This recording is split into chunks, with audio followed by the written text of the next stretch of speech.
So it's my pleasure today to introduce Marco Arias. Marco is the founder of Macro Logistica, a consulting firm based in Costa Rica, and they specialize in supply chain processes and projects.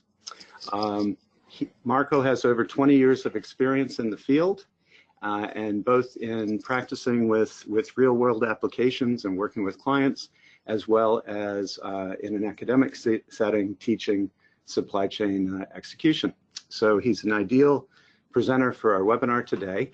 And without further ado, let's turn it over to Marco to teach us about replenishment modeling. Hello, everybody. My name is Marco Arias, as Eric says. Thank you, Eric, for introducing me. Basically, we're going to talk about how to integrate replenishment models with your forecasting process to boost supply chain efficiency. We'll start talking about value creation in the supply chain. Right now, supply chain has become very complex, can be configured in several ways depending on the business model. And the chain has now become a network, and it's global network, so it's getting very difficult to manage. So we have a lot of trends and challenges in supply chain management. Right now, we need higher service level requirements because we have well-informed consumers. We need same day or next day deliveries. We're having an increased number of SKUs due to the need of variety and innovation that company needs. We have a progression from silo forecasting to consensus forecasting, then to sales and operational planning, and then to CPFR and integrated business planning with scenario simulation IBP. So each day is getting very difficult, more difficult. We have the goal of minimizing inventory levels, knowing that the forecast errors in average are around 25 to 30% at the SKU level. So that's difficult. We also have omni-channel distribution and order processing, reverse logistics, increased use of specialized technologies in supply chain management, like warehouse management systems, transportation management systems, CRMs, RFID, among others. Right now, we have a lot of robotics and artificial intelligence, blockchain for secure transactions along the supply chain, cloud manufacturing, additive manufacturing or 3D printing. We have now the industrial Internet of Things. And of course, we have big data driven also by social networks. So we have a lot of data now that should be interesting for us to analyze for our businesses, but it's also a challenge and our trends. So we need collaborative forecasting right now. So let's walk through the fundamentals of this. First of all, silo versus consensus forecasting. We start with silo forecasting, so everybody has its own forecast, its own numbers. We need to go to the next step to consensus forecasting, only one forecast number for the company. Then we can go to sales and operation planning and to collaborative planning and forecast replenishment. Talking about sales and operation planning, we need the base forecast to be a consensus forecast, as I said before, and the sales and operation planning basically provides the way to anticipate some problems and opportunities to generate profits. It's an alignment process, not only between demand and supply, but for all the functional areas to go in the same direction in the company. So the main objectives: align demand, supply budgets, integrate operational plans with strategic plans, integrate product mix with total volume, and basically be able to act proactively. Sales and operation planning, in our experience, is a very good philosophy, but it's kind of difficult to implement in companies. Maybe some cultural issues or something, but it's getting difficult. We're getting better every day. That's the good news. And of course, we have collaborative planning and forecasting replenishment. CPFR is the natural extension of S&OP, but we need to integrate suppliers and customers. Of course, it's very interesting and it should be very good, but it's very difficult to implement too, because if sales and operation planning is difficult, now integrating with suppliers and customers is going to be, of course, more difficult. But it's our goal, it's the trend, is what we have to look for. Inventory management and its processes. Of course, in inventory management, we have to start with demand forecasting. Then we need to define the order quantities based on some model dependent on your demand patterns. Then we need control systems for the inventory level, and we have a lot of types of control systems that we could use. Then we have to plan the customer service. We can use probability of no stockouts, but also we can use the field rate. It's not the same. The calculations and the formulas are very different. And at the end, we have inventory deployment along the supply chain. The impact of demand forecasting in supply chain, as we know, forecast accuracy is one of the most important factors in inventory management. Basically, an accurate forecast has significant impact on the following business conditions. Efficiency in the inventory level basically is what we're looking for. Also, less warehousing requirements. As we all know, warehousing requirements are very expensive, and higher customer service levels, and a better cash flow, basically. That's what we're looking for here. So I'm going to show you an example of the impact of forecast accuracy in inventory and warehousing management. Basically, what I'm going to do, I'm going to link, because we have to link the safety stocks calculations with the forecasting errors. In this example, I linked the mean average deviation with the calculation of the safety stock.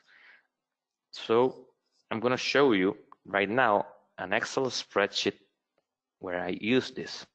In this spreadsheet, as you can see, I have 4 sheets in here, and the first one is the average inventory.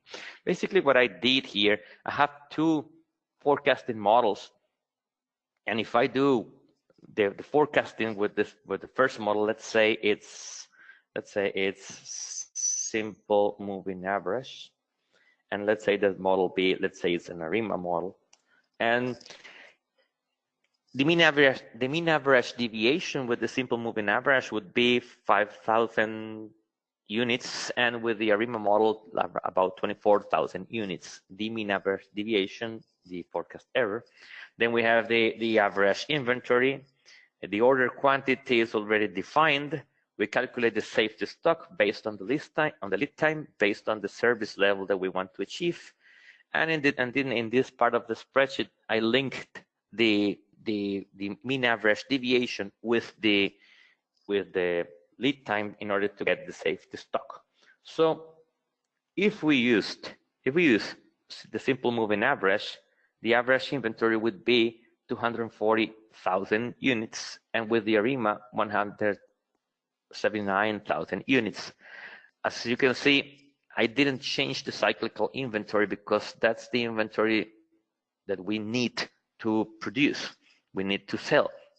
And the safety stock, that is the inventory that we have there, because some forecasting errors or some supply errors, it decreased, as you can see, from 1,015 units to 54,000 units, a lot of units less, about 60,000 units less.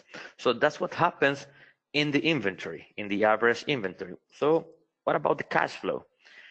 If we had $20 as the unit product cost and 25% as the inventory carrying rate, using simple moving average against using an ARIMA model, it's going to give us the units, the decreased in units that I just showed you, but also the capital investment because of the inventory, because invested in the inventory, is going to be, in this example, $1.2 million less, and the cost due to inventory management is also going to be less. So we're going to have a lot of savings here in the cash flow, as you can see in the graphic.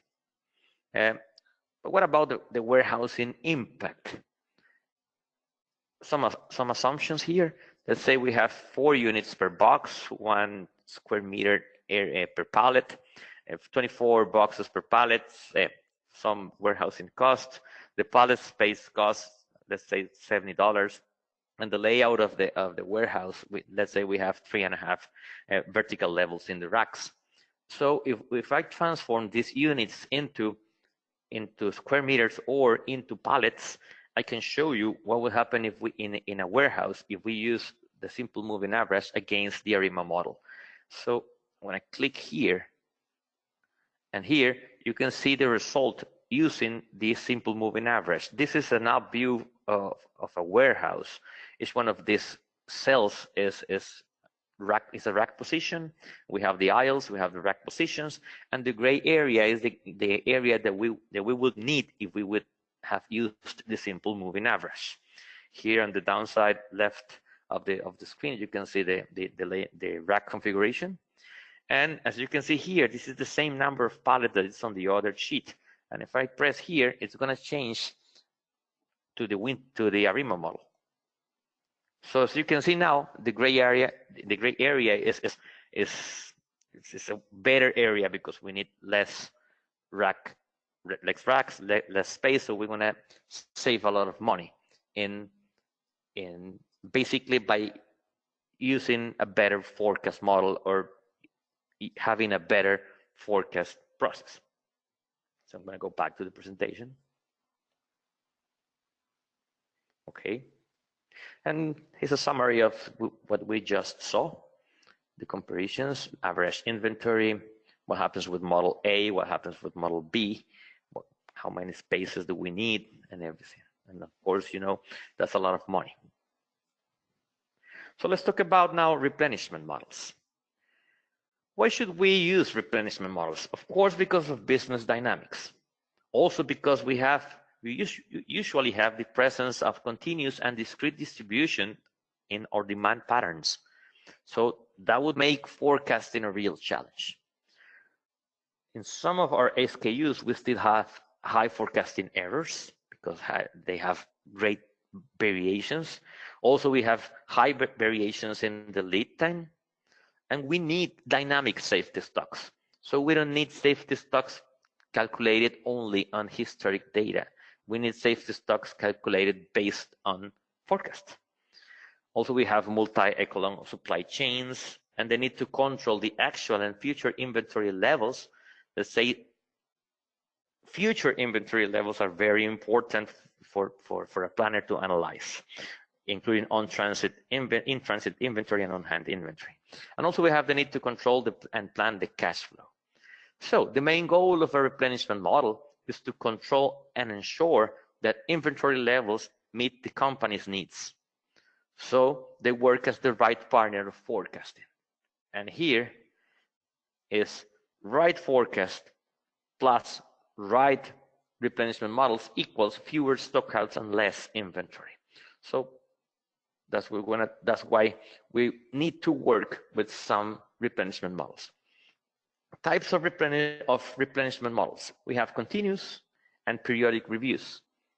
We have some of the models based on minimizing costs, some others based on maximizing service levels, others based on the desired inventory coverage, static coverage, or better, based on an inventory coverage but a dynamic one. All of these require different formulas, different calculations, different equations in order to achieve their goals.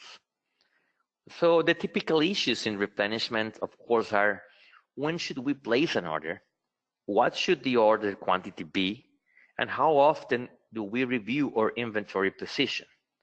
And here's the fun part of the thing. Last bag for the dog, bad news.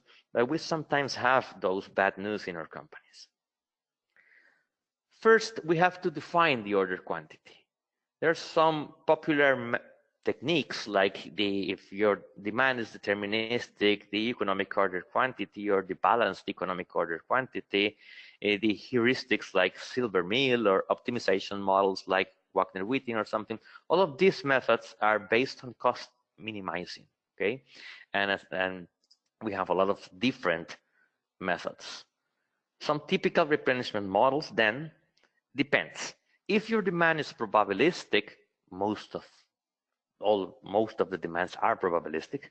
If your demand is probabilistic and follows a continuous distribution, let's say a normal distribution or something like that, you can use any deterministic methods combined with stochastic safety stocks calculations. but based on the continuous distribution. But the approach will be different if we have continuous or if we have periodic reviews. We need to include another variable in the model, in the formulas. For both continuous and periodic reviews, the models consider reorder points, if you want to work with reorder points, or fixed order quantities, or order up to levels. If we have periodic reviews, the time to review, of course, needs to be a factor. In the appendix of this presentation, I included some of the formulas about some of these replenishment models, also some of the formulas that we used in Forecast Pro for the examples of this presentation. The main stock levels that we need to calculate or to formulate, of course, one of them is the safety stock. Basically, it's the average stock on hand exactly before the replenishment arrives. It is usually calculated based on the variation of the demand during the lead time, some kind of desired service level, and on the probability distribution. The service level, as I said before, can be calculated based on a probability of no stockouts during a replenishment cycle or based on the fill rate. And as you can read here, they are not the same, and the results in the inventory, because of the formulations, could be very different. If you think that you are using a fill rate, but in reality you're using the probability of no stockouts, your results is not going to be what you expected. So because the fill rate calculation is based on the expected shortages per replenishment cycle using something called the first order loss function. If the system uses a periodic review model, the safety stock must be increased by that factor. That's very important because sometimes we forget about that. And we have stockouts, of course. Reorder points, the inventory position level that triggers a replenishment order. Of course, we have to include the safety stock, the demand during the lead time, and the demand during the review period, as I said before. Also, we have the order up to level. That's the maximum level of inventory that we want. Here in this graphic, it would be here. The order quantity must be this level minus the inventory position that is composed by stock on hand, back orders, and in-transit stock.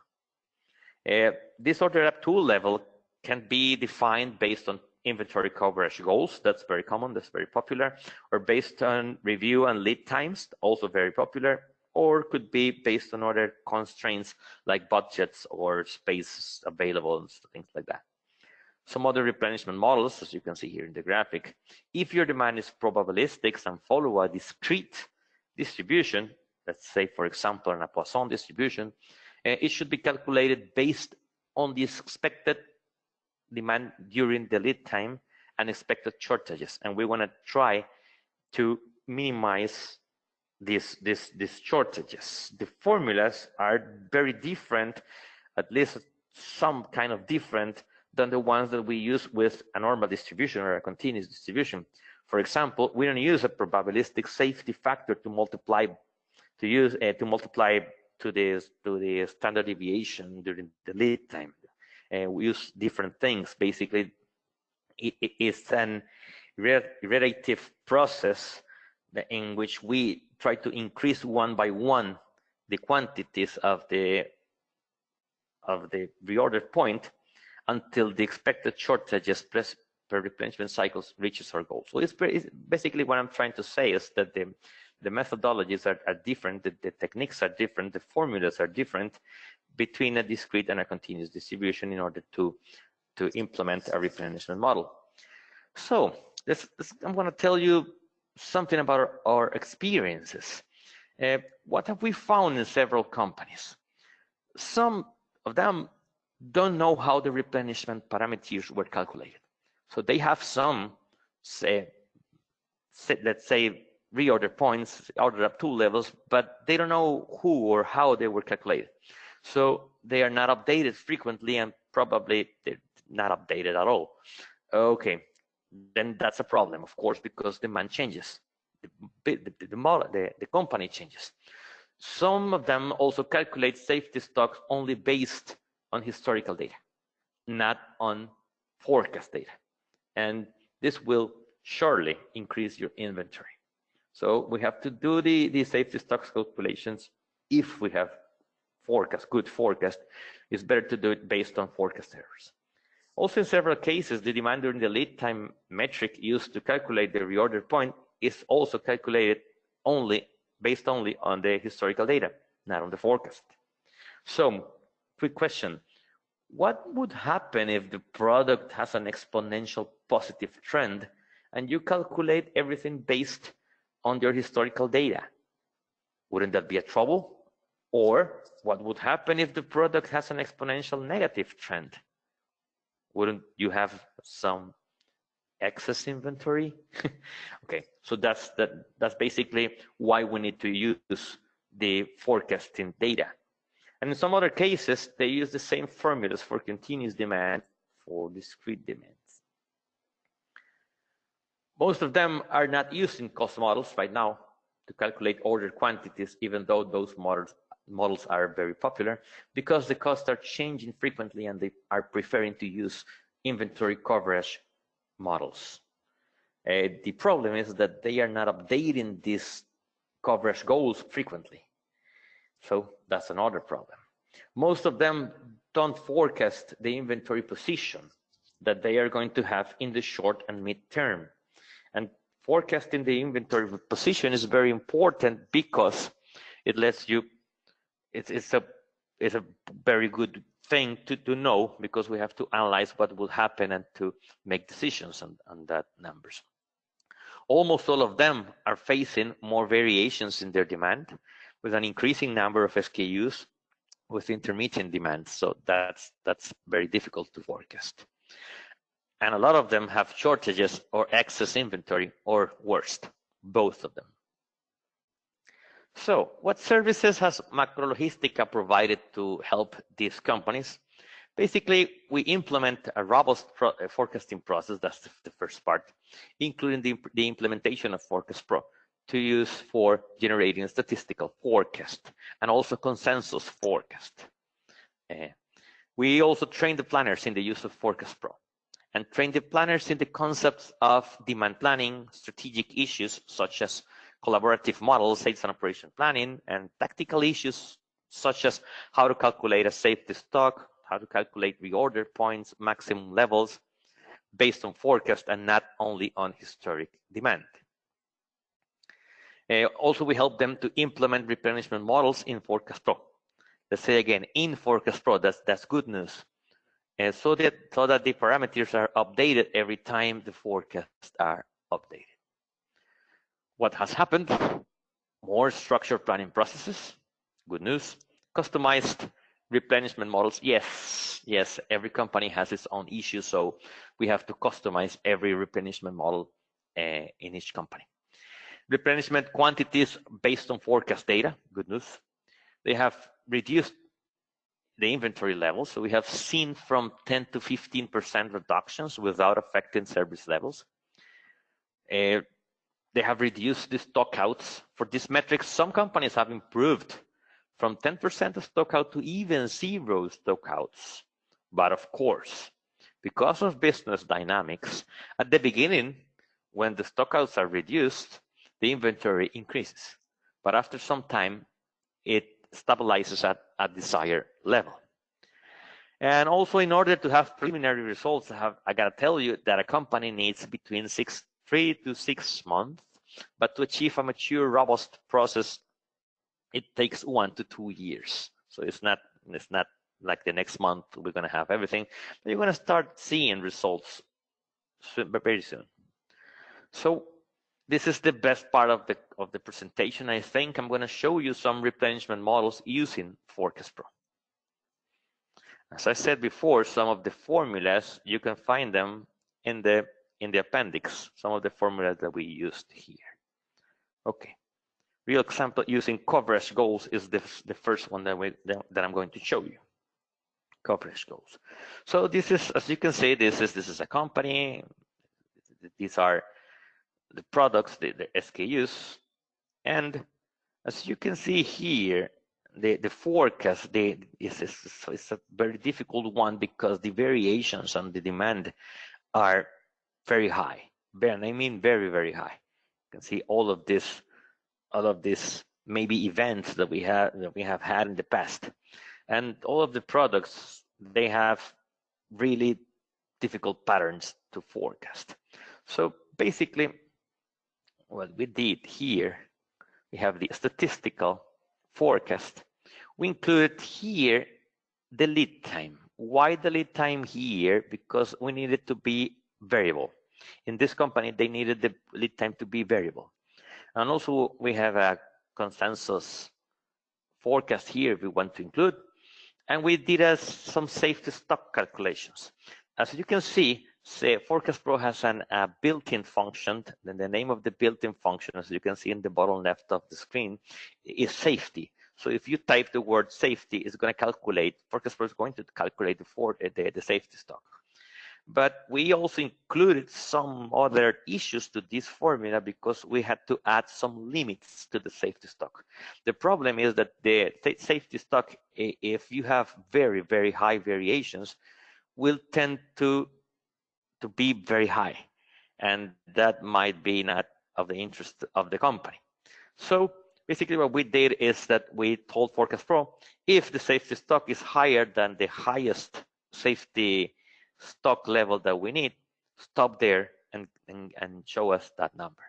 But if the safety stock calculation is lower than that limit, use the safety stock calculation. And it's basically what is going on here in this example. As you can see, if I type down the word safety here, it's going to calculate the safety stock. Okay. So basically we included some limits to the safety stock. In the reorder point, also Forecast Pro has a built-in formula that you can use, is reorder. It's going to calculate the reorder point, but we use a different formula, as you can see here in the bottom left of your screen, because we have to link the reorder point with the lead time. The other formula includes the lead time, but the lead time is a fixed value, or you need to go and customize the lead time every time. But the problem here with this company is that they could have different lead times each week they order because they always negotiate with different suppliers. So as you can see here in the reorder point, if I use the other formula, this with formula, and if I change here to, let's say, 3 weeks instead of 5 weeks of lead time, this reorder point will change. This one won't, because if I want this to change, I would have to go to the database and change the number. Okay, so basically we have dynamic lead times here. That's very good news for us. Also, here we have the on-hand inventory. This comes from the ERP, the in-transit inventory that comes from the ERP too. As you can see, we need the ERP to tell us in which week we're supposed to be receiving the order. In this example, the order is going to be received in this week. But if it would have been in week 33, we need this number to be here, because we have to forecast our inventory levels. The coverage here is 10 weeks in this example, and is an external data. Here's the total transit, and here's the formulation for the order quantity. In the bottom left, you can see the formulation for the order quantity. It looks difficult, but it's not difficult. Actually, it's very simple, but it's kind of long. But you only have to do it once. You only have to do it once and then review it from time to time, but you only have to do it once. And the order quantity formula basically says that considers the in-transit inventory, the on-hand inventory, and it compares it to the reorder point. And if it's below the reorder point, it's going to ask to get an order quantity to get to the maximum level, less minus, of course, the on-hand inventory and the in-transit inventory. So it's not a complicated formula. It's a very simple formula. This one is based on coverage. Of course, we can have, and I'm going to show you after this, another model based not on coverage, based on dynamic calculations.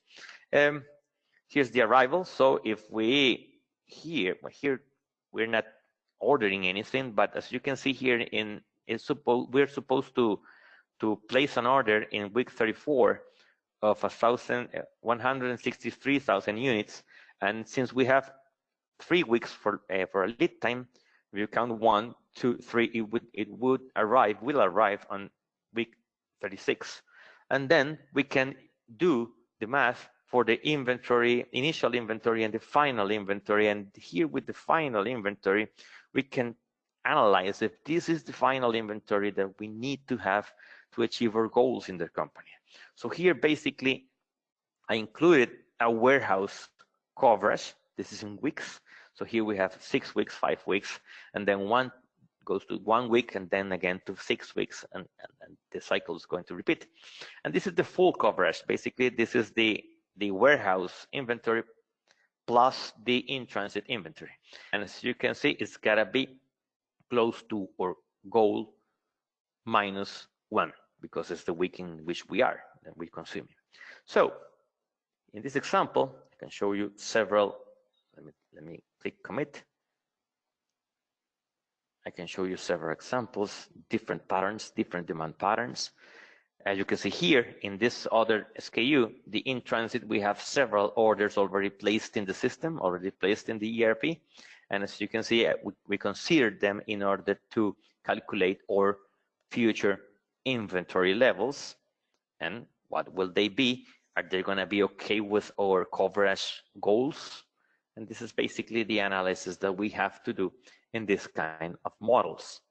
Of course, we can do something better, even better. Let's say that we have had a SNOP meeting, and in the SNOP meeting, we decided that we're going to sell here 100,000, not only 72, and we can do the override here. We can adjust it, and all of the replenishment models are going, all of the calculations are going to change, and now the order quantities will change, and everything will change, but we will still have the projection, the forecast of the coverage that we are going to have, or of the final inventory that we are going to have. As you can see, it also tells us if we're in trouble. Take a look here. We have minus 18,000 units problem. That's supposed to be a stock out. So basically, in the sales and operation planning session, we would have known that in advance.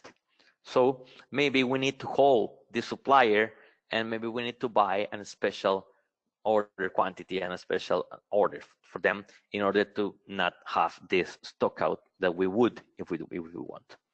Okay, let's go to another product.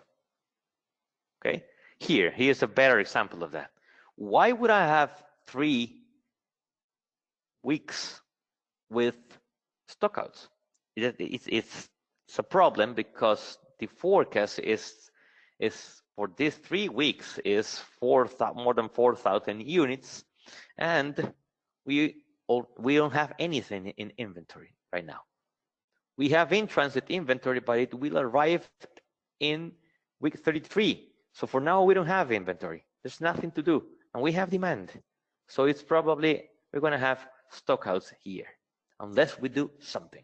And that's why we need the forecast of the future inventory. Okay, basically you can do several things here. You can see the replenishment model along with the time series graphing to make some other decisions. But we could have here the final inventory view.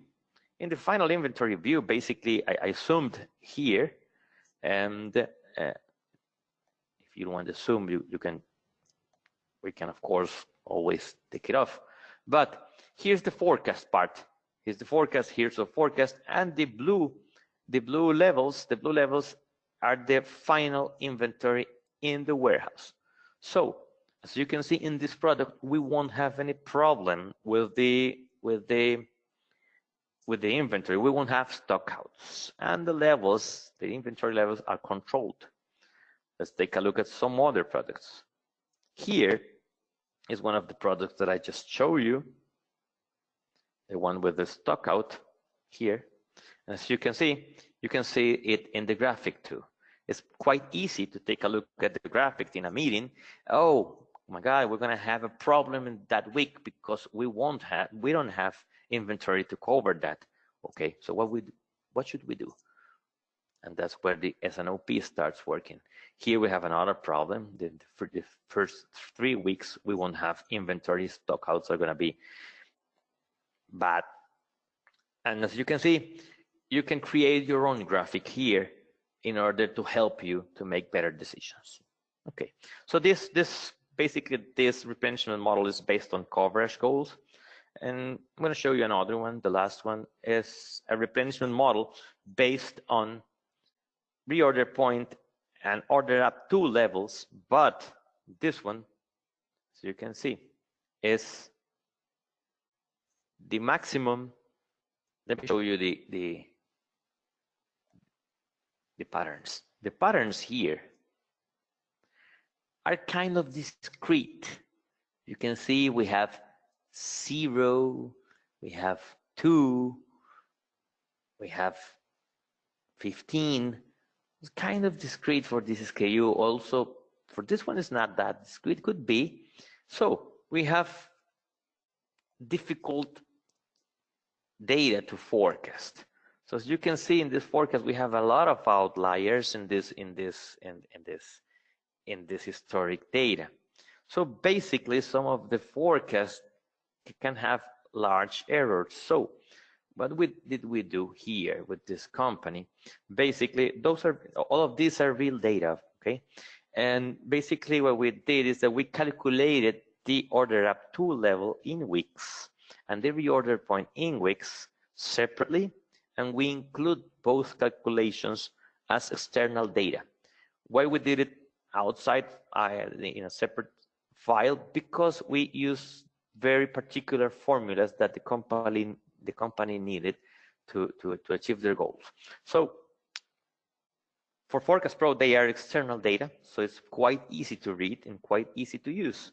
And basically what we did here is that we linked all that external data to the forecast. As you can see in this formula in the bottom left of your screen, we have the maximum weeks of coverage, 11 in this example, multiplied by the average forecast. And the average forecast is another formulation here that is basically the average for the next 6 weeks. Okay, so what are we doing here? Basically, we are linking the order up 2 levels to the forecast data, not to the historical data, to the forecast data. In this example, forecast is the same number, but if we take a look at another product like this one, where forecast varies, you can see that the maximum weeks are the same, but the maximum units are very different because they are linked to the forecast. Basically, that's what we need. We're taking a look at the future. We're not making decisions only based on history. We're making decisions based both on history and future. Also, we did the same with the reorder point. And this is a special example because they have stores and they have the store requirement and the actual store inventory. In this case, they are the same. And in this replenishment models, we had to take into account that we need first to replenish these stores. So this is the in-transit inventory, same as the other one. This is the on-hand inventory, the average forecast. And we calculated an order based not on the stores, but based on the order demand. And then we calculate if the store needed some replenishment. And depending on the on-hand inventory that we have, we're gonna have a new order quantity. Of course, this is a particular replenishment model for a particular client, particular customer, but I just wanted to show you that it's very flexible in Forecast Pro. What we can do a replenishment model like the one I just showed you, or one of these that we can include the store issues here, and of course always calculate the final inventory. Let me show you another SKU. Let's say in this SKU, you see the store requirements are 36 units, but the store inventory right now is 26 units. We need 10, basically. We need 10 units, and we already have 16 on our distribution center. This is the distribution center. We have 16 on our distribution center, and we need 10 to replenish. If we calculate the formula, the order quantity formula, not taking a look at the stores based on the distribution center, we won't ask for any units. Also because we can replenish the stores from the on-hand inventory right now. That's why we ask here 0, no order quantity, no order whatsoever. In this week, another example, we have 35, 31, we have 8, but the order quantity we need to buy.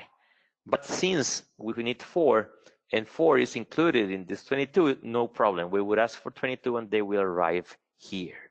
If I go back to the first one, we need 41 units in the store, and we have only 9. So basically we need 32 units, but we only have 11 units on hand. The order quantity says that we need 0 if we are based only on the distribution center. But since we need 32 minus 11 units, we have to place an order of 21 units. So basically, as you can see, it's very, very flexible. We can do a lot of things in these formulations in Forecast Pro, and we can use them to customize our replenishment models in order to help us do something more than forecast. We can do the forecast, we can do the consensus forecast. I don't know, let's say here, sales and operation planning. Let's say that the sales and operation planning team decided 15 units here or something like that. And of course, all the replenishment models are going to change. Now we need to buy 42 units instead of 21. 42 units that are going to arrive in week 34, depending on the lead time and everything. As you can see in this second model, lead time is fixed. Actually, lead time is here. Lead time is fixed, and I can call the lead time, of course. Formulate. But it's fixed. It's fixed. It's being read from the ERP. If it varies in the ERP, we can make it vary here too. But in this example, we are not changing the lead time as I did in the other example. So different kind of replenishment models dependent on the company needs. Stores, no stores, only distribution centers, anything you want, coverage models, order up to dynamic levels. Also, you can create a cost minimizing model here in Forecast Pro, but you need to read the cost from the ERP. And basically, the data that we are reading is the historic data. Maybe the other one is a better example. Here, we have the historic data. We have coverage goals. We have in transit. We have inventory, and we have some modifiers to include the lead time. These 3 data are read from the database. Here I used Excel spreadsheets because I'm not connected to a database, but it would be better if you're connected by ODBC to your database, so the in-transit inventory and the on-hand inventory is always updated. Okay, so I'm gonna go back to the presentation.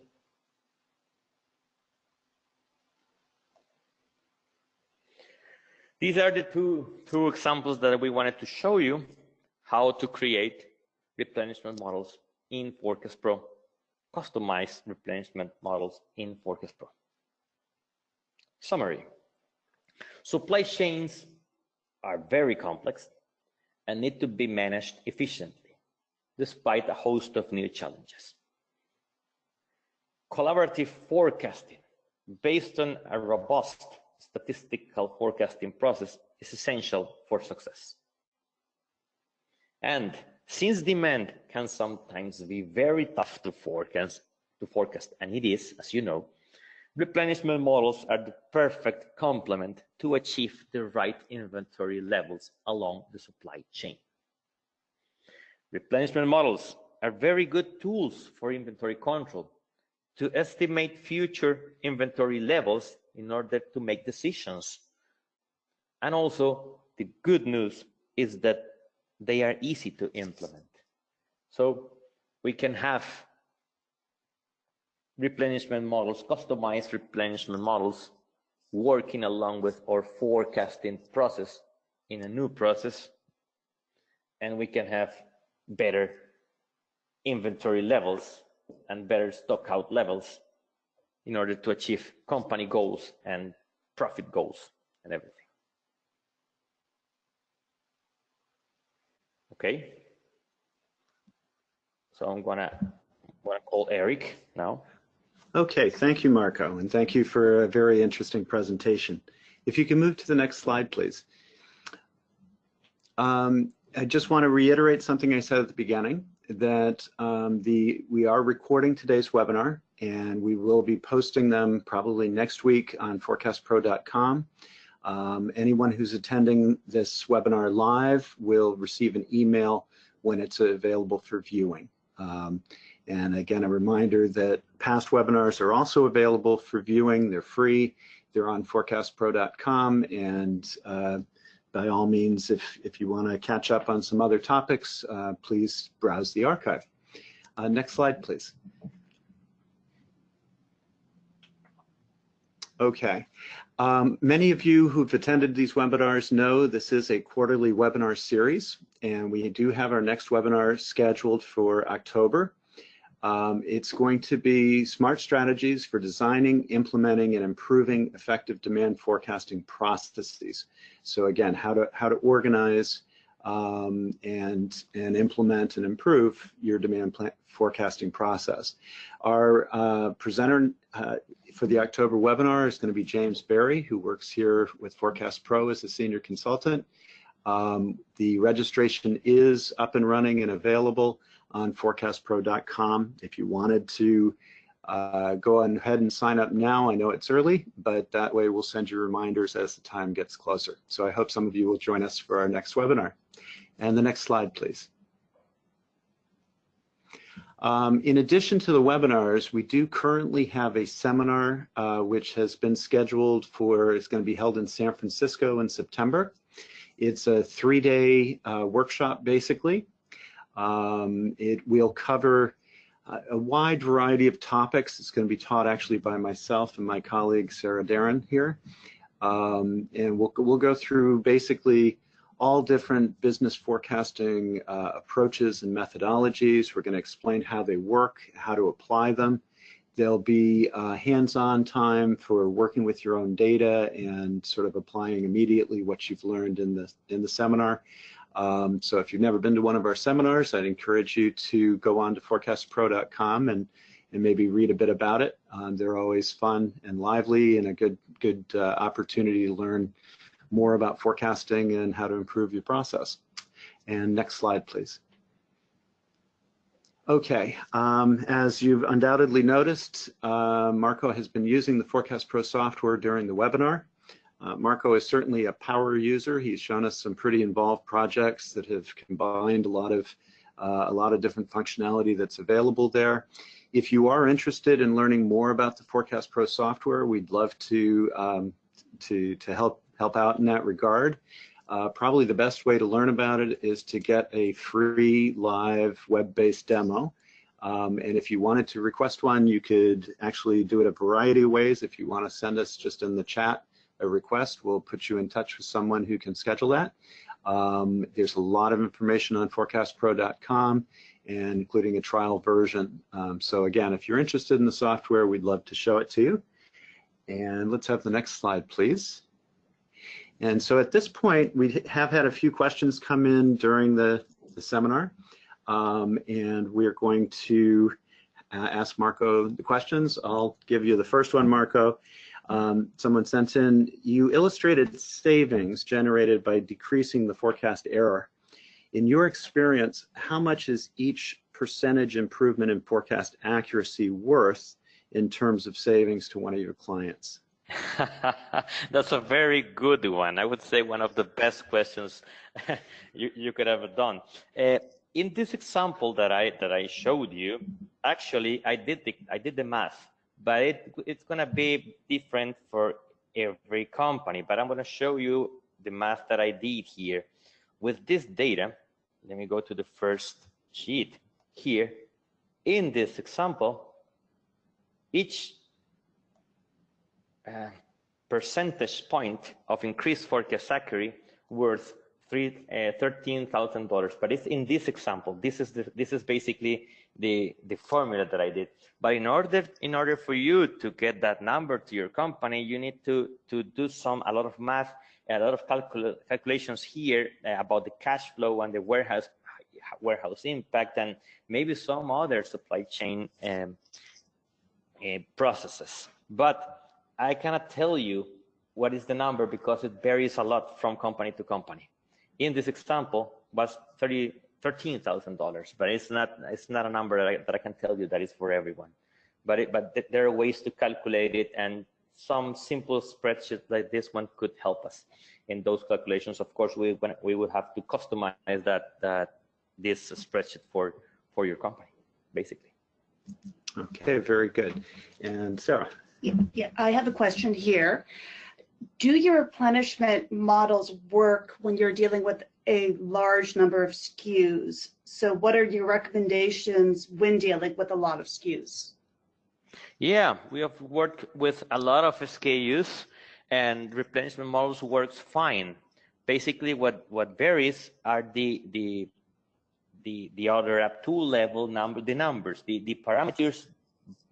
We first do like an ABC classification of like a Pareto classification of the SKUs, and we assign different